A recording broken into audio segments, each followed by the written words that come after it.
Hey, First Alliance, this is Zeke Friedeman, soon to be worship pastor at FAC, and just wanted to say we hope that you were able to join us for our worship service yesterday. We heard a great message from Pastor Paul, and if you haven't been able to check that out, you can do so by going to faclex.com, and there'll be a banner at the top of the page that will take you to our services, but especially yesterday's service, if you can check that out. Today I get to bring a quick devotional thought, and this week's theme for our daily connections is joy. So I'll be reading a passage out of 1 Peter 1:8 and sharing some thoughts. So this is what it says. Though you have not seen him, talking about Jesus, you love him. Though you do not now see him, you believe in him and rejoice with joy that is inexpressible and filled with glory. I have to confess, as a worship leader, now and in the past, I have not always had emotions of joy and excitement every single Sunday before I leave worship. When I wake up, when I'm on the way to church, sometimes I'm stressed, sometimes I'm busy or sad.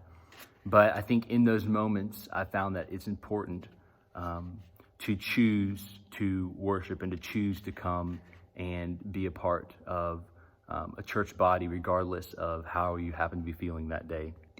And I think from this passage and just looking at it, I think the same is true of joy.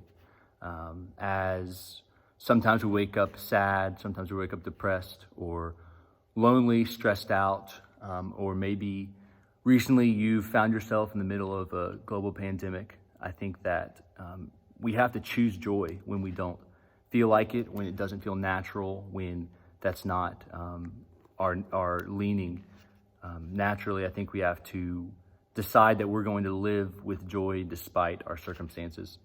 And as the passage says, though you have not seen him, you love him, and though you do not now see him, you believe in him. And I don't know where you personally are at spiritually right now, but maybe you're in a time where you feel like you haven't seen God, or you feel like you're in a dry spell spiritually. And I think even in those times especially, it's important that when we don't see him, we love him, and we believe in him and rejoice with joy that is inexpressible. Even in times when we don't feel like it, or we feel like we're far from God, the act of choosing joy and choosing to live in that happiness and choosing to believe even when our emotions don't prompt us to do so is extremely important. So that's just a quick thought. I hope you're able to gain something from that, and as you go throughout your week, hopefully you'll be able to live with joy and live with the joy that you have through Christ and through his sacrifice for you.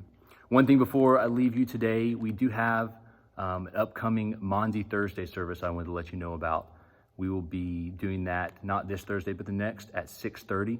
We'll be live streaming it, but it'll also be posted later on. So I just wanted to let you guys know about that. Go ahead and mark your calendars for that. We'd love for you to join us if you can. And we hope that you're able to go throughout this week living with joy, and you'll be hearing a different perspective on it each day this week. So have a great week, and looking forward to being together soon. See ya.